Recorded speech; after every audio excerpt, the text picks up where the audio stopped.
This is Voice to Culture, a podcast for the modern-day confused citizen. Hello, I'm your podcast host, Helen. I'm Kelly. I'm Michelle. I'm Carolyn. And I'm Amy. Before we jump into this episode, we just want to make a quick disclaimer. We will be discussing a sensitive topic, some of which are based on personal opinions. We apologize if there are points in the episode where we come off as insensitive or inappropriate. None of us are Black, so we can't advocate or speak on the Black community's feelings and reactions. Our only intention is to further inform our community of the current issue and emphasize the importance of taking action. As always, please fact check everything before forming conclusions. So a lot has happened since the death of George Floyd and its many protests. Last week, we covered part 1 of the Black Lives Matter movement fighting against police brutality.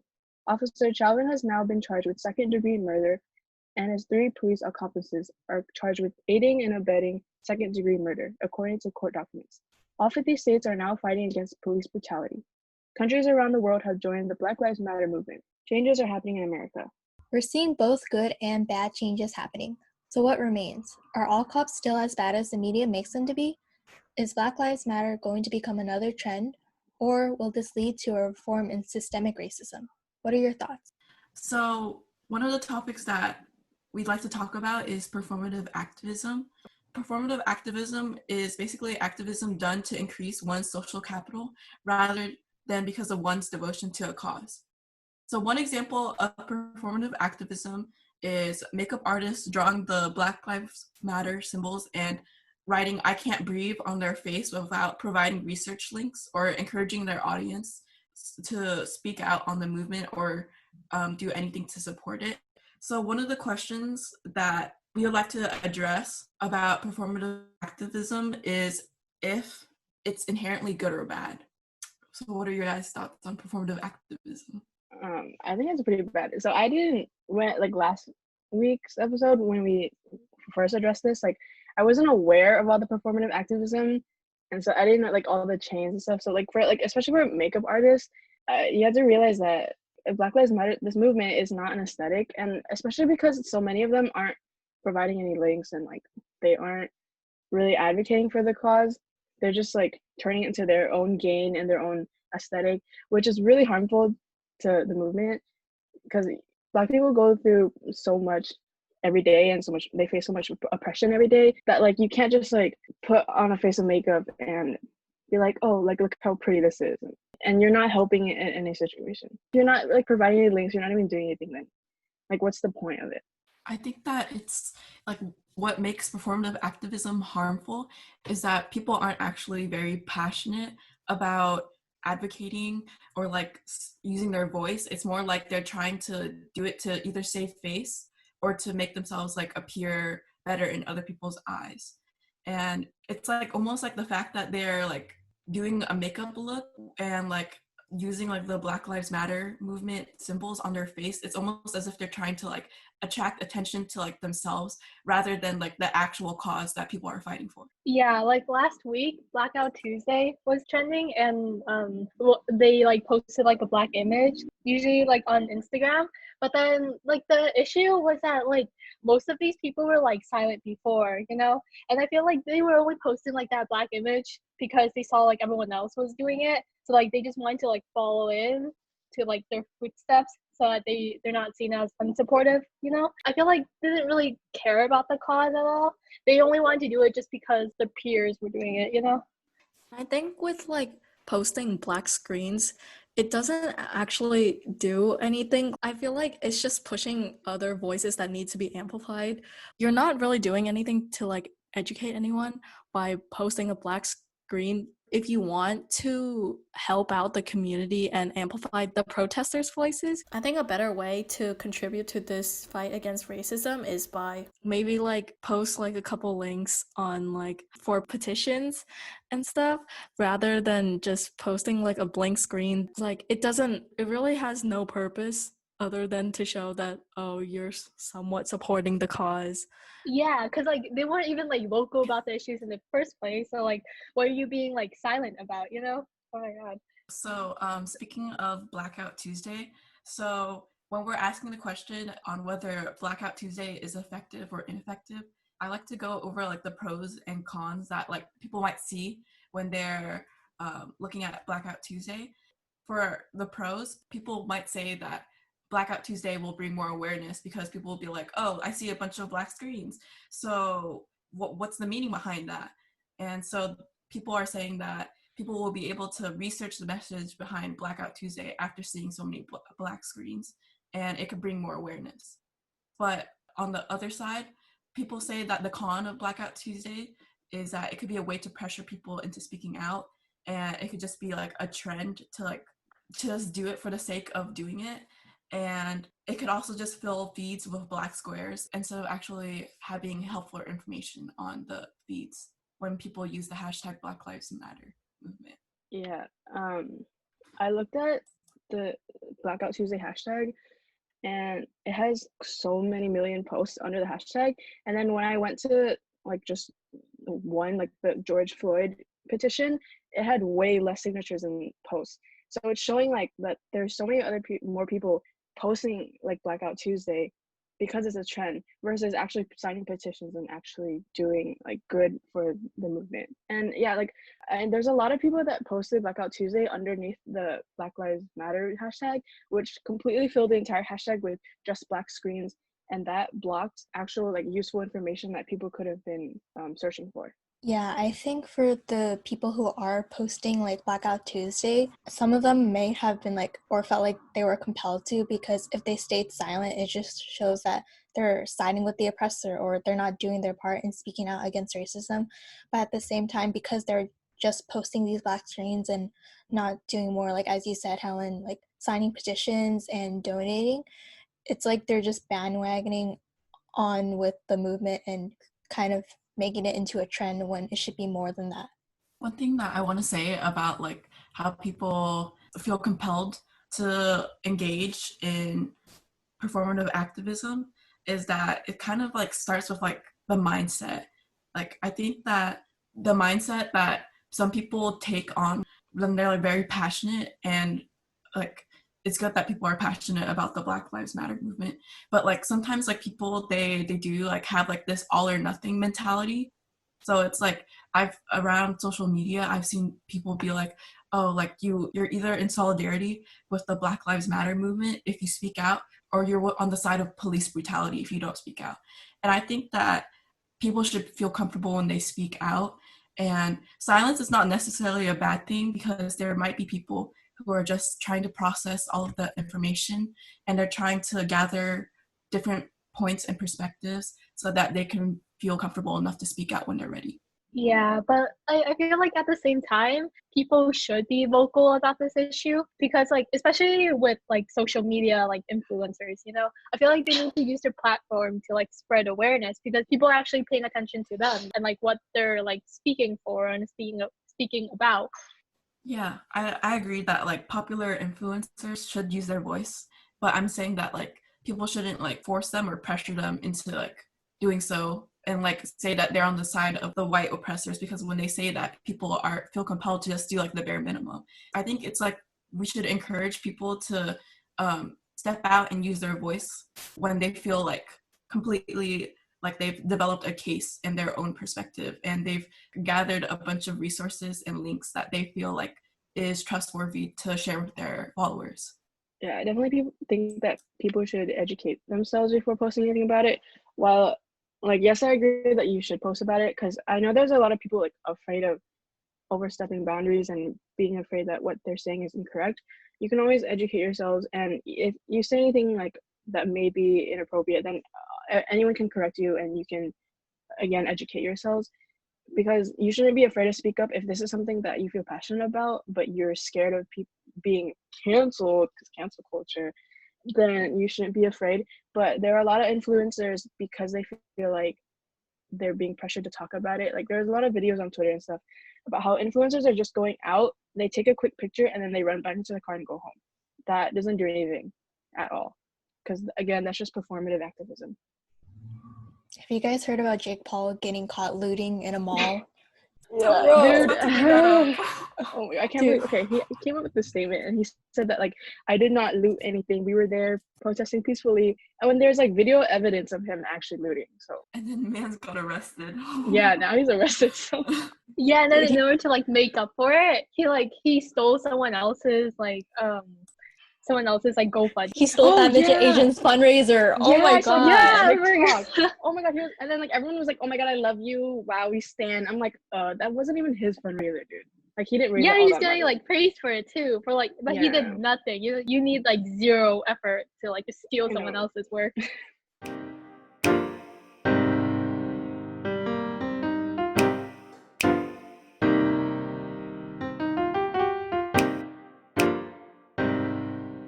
So a lot of businesses have been targeted, and people have been looting these businesses, and in the process, like damaging the property and such during the protests. And it's not necessarily a part of like the protest itself, but some people do engage in it. And so the question when we're talking about looting is if what people are seeking in looting, like what is their purpose, and if they're justified in looting. I think one thing we should make clear is that a lot of the looting happening isn't necessarily from the protesters themselves, but it is tied to undercover cops and white supremacist groups trying to make the peaceful protesters look bad by targeting big and small businesses. Yeah, I think with that, I feel like the news platforms have been using like this narrative of protesters looting a bunch of places and like framing the protesters in like a negative light. And for those who like their main source of updates on like the world is through like news stations, it's not reliable. And like because a lot of people watch the news, they think that, oh, these protests are violent and stuff when the majority of them are not. And I think that because like there's this negative narrative that like the news platforms put out, it's definitely damaging for like the protesters. Yeah, the media twists the narrative so much that it's come to the point where I don't trust any news, and I only trust Twitter, which seems so bad, but I mean it's true because like Twitter, it's from people who are actually at the protests and from real experiences, whereas the media, like you don't know what stories they're changing up, and they're focusing a lot on the looting and the violence, which is problematic because from what I've seen, like all the protests have been peaceful and they've all been very powerful until the police come in, and then there's looting from undercover cops and like all this stuff. So just, I guess, like be careful on what you focus on because the media does tend to twist narratives. And you gotta keep in mind that like news platforms have an incentive for doing this as well. By covering like more negative stuff and more serious issues like looting, it draws in more attention and like gets more people watching the news because like it's a more serious issue. They don't find positive peaceful protest quote quote interesting. Not a lot of people will engage in it or like look into it because like it's quote quote boring. If they like focus more on the negative aspects of the protests and like looting and stuff, people are going to be more engaged into it because they're going to think, oh, is it in my area? They're going to start worrying about like where it's at and like, is it going to affect them? And the news platforms know this. And like, so that's why they cover more of these looting at these areas. And that's why you see so much of it on the news. The more views they have, the more money they get, you know? And I think that people should keep in mind of that when they watch the news. Like, the protesters are being poorly represented, and I think that a lot of people don't know that from just watching the news. Some people who think that the looting is bad are kind of trying to say that, oh, Martin Luther King wouldn't have wanted this. He believed in peaceful protesting. But I think you just have to understand that no matter how many peaceful protests go on, if it's not like really engaging, then it's not going to spread the message. The reason why these protests are gaining so much attention and it's happening in every state in the United States is because they're so violent and like eye-catching that the news wants to cover them, and that just gives them more publicity for their movement. So I think that like even though looting and like stealing is like bad and obviously horrible for these businesses, it's kind of like a side effect for the movement's traction. I think that looting and like the violence that ensues with looting is kind of like more of like a symptom of like the anger and like the built up frustration with the police brutality over the years as compared to like the peaceful protests. Like obviously like there have been peaceful protests, but at the same time like people have also been like frustrated, and that's what might cause them to like loot. There's also people who loot for the sake of looting. Like there are some people who like mask under like the cause of the Black Lives Matter movement, and then they loot for their own personal benefit. But that's not to say that protesters are all responsible for like the people who do that. There are protesters that loot and stuff, but I feel like if you were to loot, you shouldn't target small businesses because most of them can't afford to like rebuild. But at the same time, like yeah, there's like you were saying, there were some small businesses that can't afford to rebuild. Like in Minneapolis, there was an African American firefighter whose nickname is KB, and his sports bar was burned down, and it's kind of counterintuitive because people are fighting for equality and for prosperity for African Americans, but like small businesses that are like owned by like African Americans are being looted and being damaged. I feel like I understand why people might feel compelled to like loot, but at the same time, it's like at the end of the day, it's a crime, right? So like, is it really okay because like you're fighting for the cause? Like, do the ends justify the means?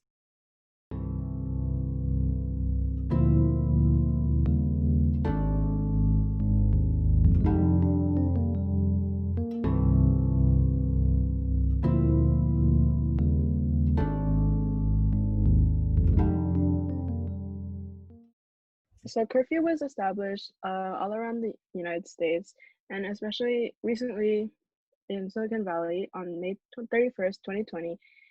Curfew was established from 8:30 p.m. to 5 a.m., and you were not allowed to leave your house. And in other areas like LA, it was even worse, I believe. So what do you guys think about this curfew? Because I think it's a violation of a First Amendment right, because they were just looking for an excuse to silence the Black Lives Matter movement, because they're like, we can't arrest them technically for peacefully protesting. So okay, let's arrest them for breaking curfew.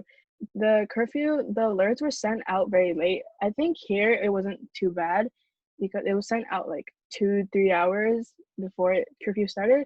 But I think in LA it was sent about like 40 minutes right before curfew started, and especially for protesters, like there was no way that they could get home in 40 minutes. Like first of all, there's so many people and so much traffic, and the fact that like they close all public transportation too, so that people could not get home. A lot of places like in New York and LA, they were blocking off the exits so that protesters could not get home. So essentially they were just trapping protesters in one spot so that they can break curfew even if they did not want to.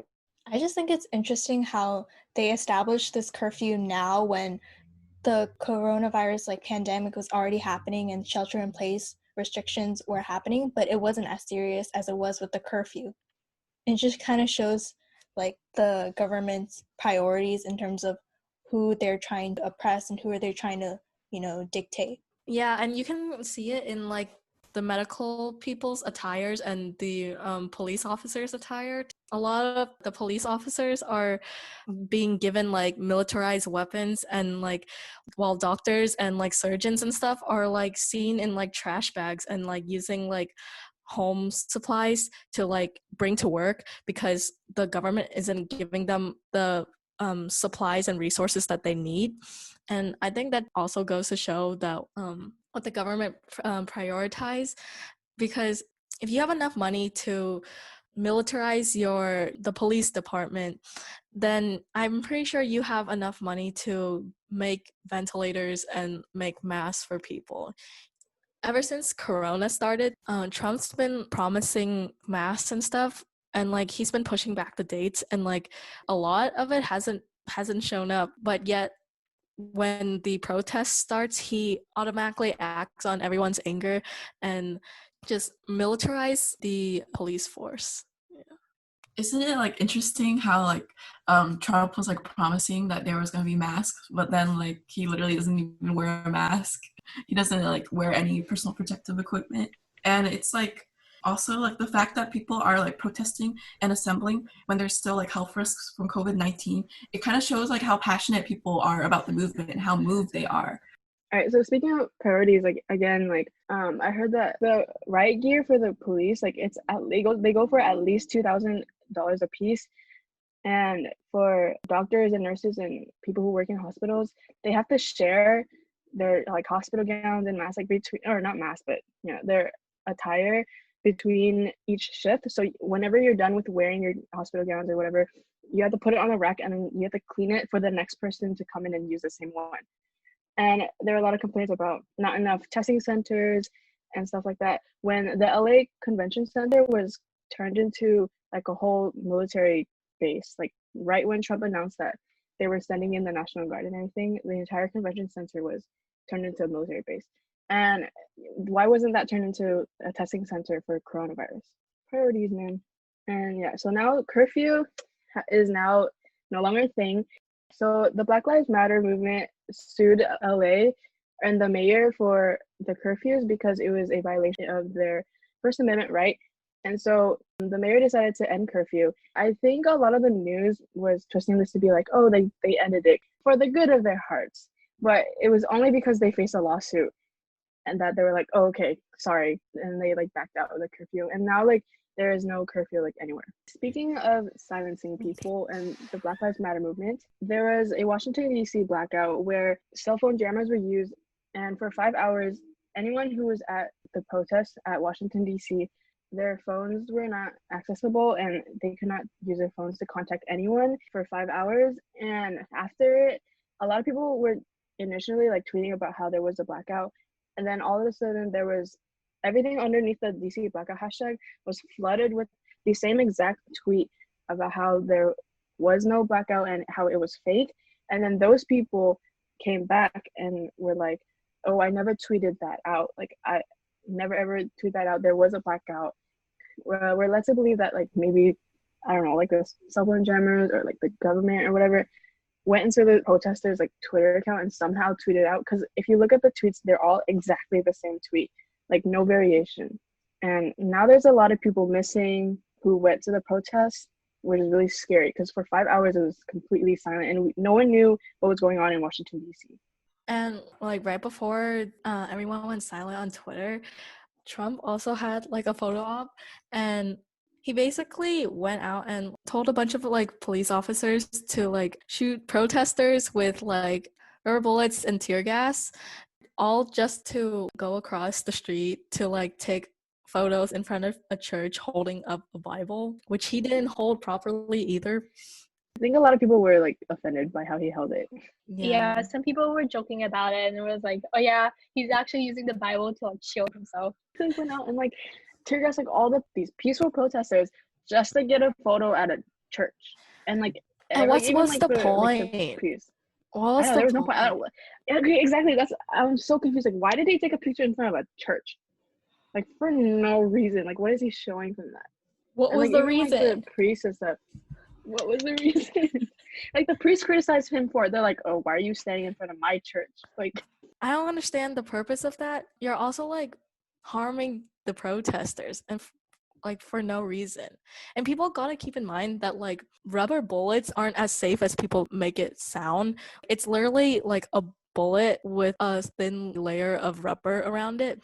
There's a reason why the department labeled it as less lethal than a safer alternative for bullets. They know it's dangerous and they're using this on the people.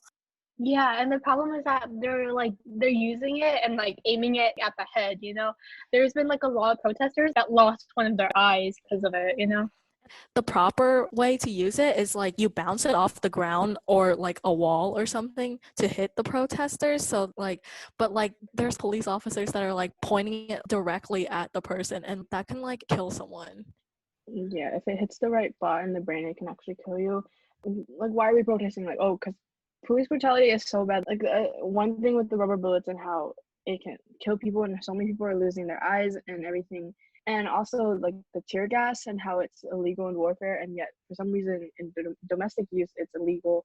Like, did you guys hear about that one girl who found that like she like died because of she was tear gassed? No. Her What happened? Okay, well, so her name was Sarah Grossman.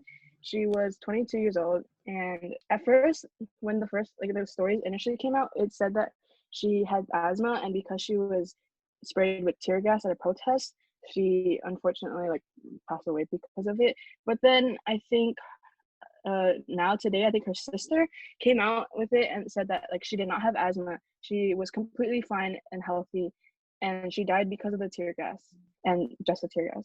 And she was 22. Reminds me of a certain autopsy. George Floyd? Underlying health conditions.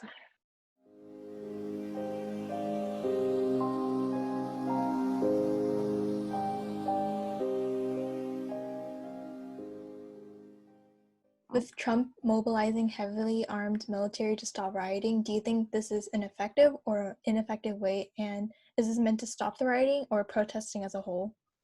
First off, he's supposed to be like the face of our nation.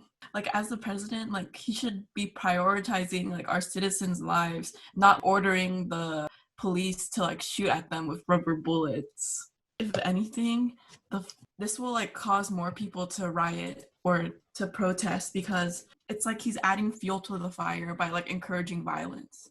Mm-hmm. Did you guys see this? Do you know like the birthday vine? So, okay, I'll read the meme to you. So you're just gonna use police brutality on protesters against police brutality at the police brutality protests? Oh, yeah. Oh my god. Okay, so yeah, I agree with what like Amy said about how like Trump is just encouraging more violence, because in his speech about like when he first came out about it, like he said that he's employing military help to stop these protests, but he also said civilians. So a lot of like Trump supporters and white supremacists, they are going out with guns and they're armed to try to stop these protesters.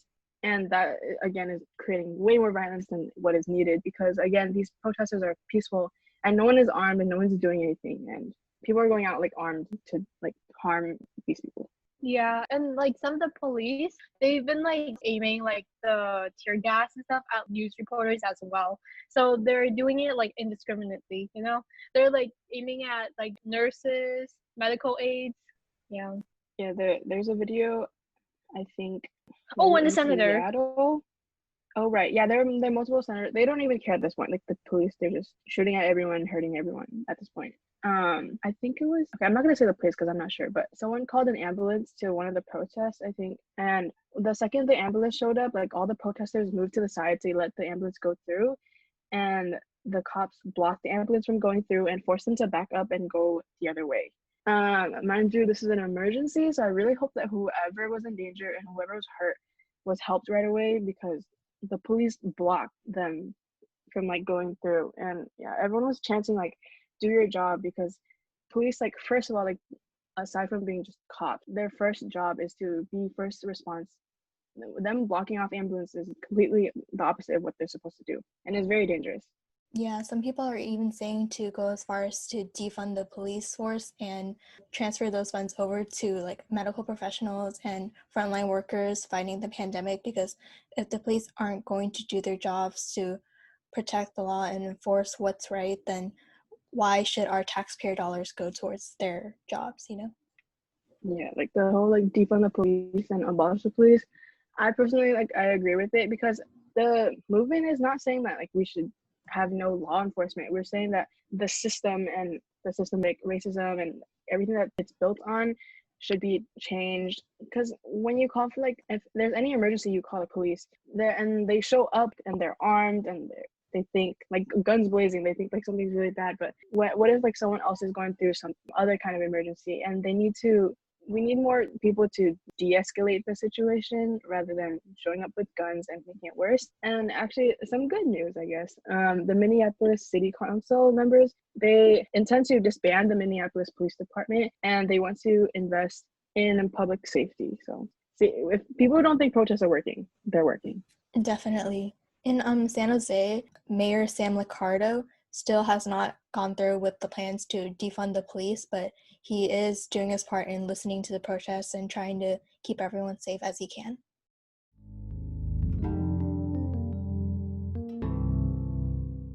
So some Asians are arguing that because the Asian community was facing a lot of racism during the outbreak of COVID-19 and being targeted as having the Chinese virus, they're saying that we shouldn't support the Black Lives Matter movement because nobody stood up for us, so why should we stand up for them?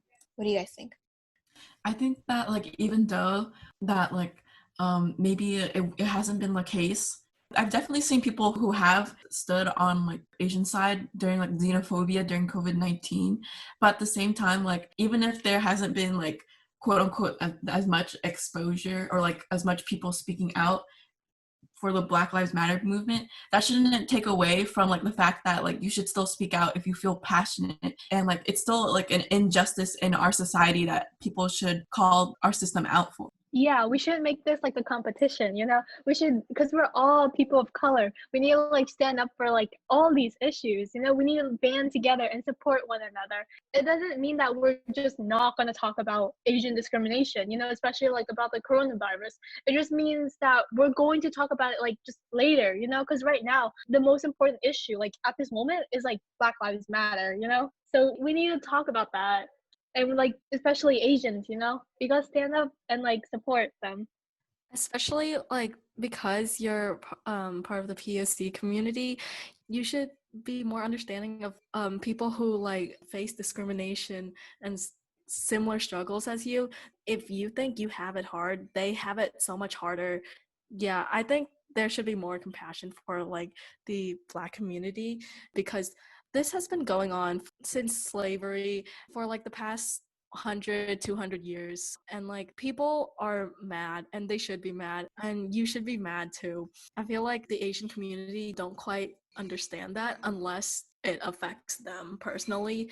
Yeah, because like otherwise, if we don't band together, how is there going to be change? How is it going to be like effective if like no one else talks about it, you know? I don't think people understand that you can fight against racism against Asians and the Black community at the same time. Like, just because the Black Lives Matter movement is really popular right now doesn't mean you can't stop fighting against racism because of COVID or like the Indigenous women getting stolen or any other issue. So now that it is Pride Month, the LGBTQ community, I see a lot of people like centering it around themselves and taking attention away from Black Lives Matter movement. But I think people need to recognize that you can support both movements at the same time, because the reason why the LGBT community is where it's at today is because of a Black woman with the Stonewall protests and all that. It's because of a Black woman, and we need to support that. I don't see why, again, like with it ties into like the whole Asian community and the other POC. I don't understand why we aren't fighting for this movement. We all need to band together. And I see a lot of people saying how like a difference of opinion and like being too political about the situation. We need to realize that this is not a political issue. This is like people are dying, and this is a serious issue, not just political. Yeah, and you can't support like one and like not the other, you know? Because like if you're, that means you're still excluding some of them, you know? It doesn't make sense.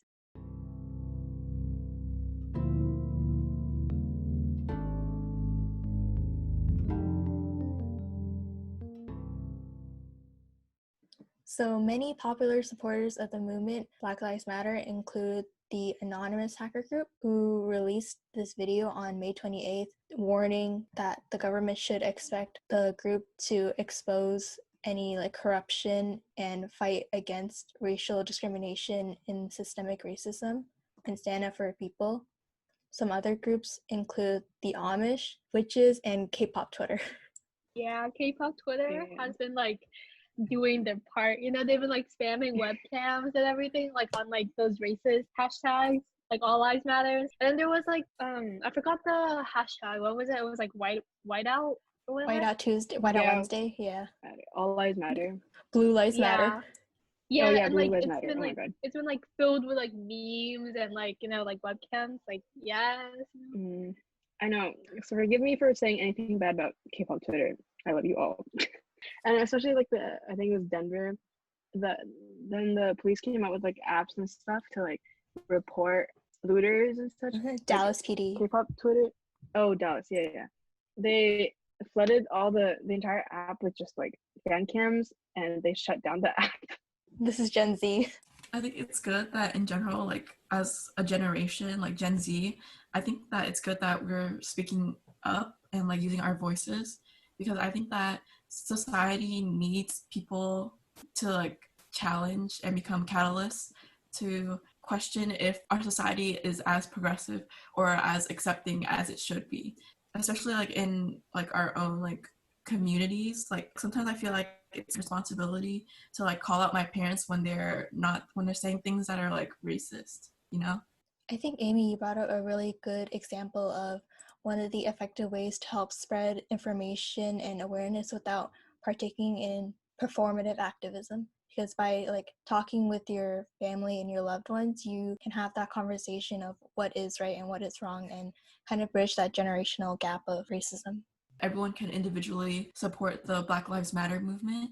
We'll link some forms in their description to sign petitions, donate funds, etc. Some ways that you could also help support the Black Lives Matter movement is to like we've been saying, educate yourself and others through research and videos. It's okay to take a break every now and then from the news and try to, focus on your own health and what's going on in your world instead of always trying to keep up with what's happening around the world. Yeah, it can be like overwhelming, the fact that there's like so many like different tidbits of information being spread. But I think that it's good that all this information is being spread, because it kind of like stimulates like how stressful it might feel to be like a person of color who has to deal with that every single day anyways.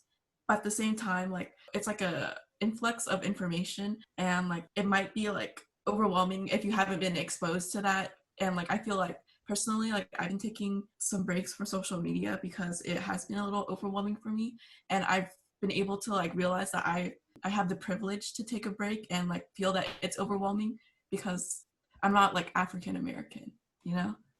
Yeah, I think we do have to realize our privilege, because Black people, they go through this every day. They don't get to like take a break.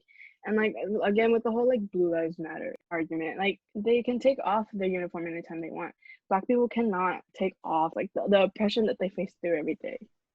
Yeah, they can't take off their skin. And I think that, or the argument for like cops is that, well, they signed up, thinking that their job was to serve justice. And like, I know some good cops here and there, but just because like one or two good cops doesn't mean that the system that they work for as a whole isn't bad.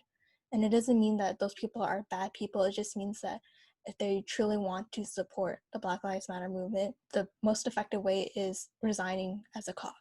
And like the whole ACAB argument, it is saying that like all cops are bad, but that's referring again to the system, because the system is built on such corruptly and a racist point of view.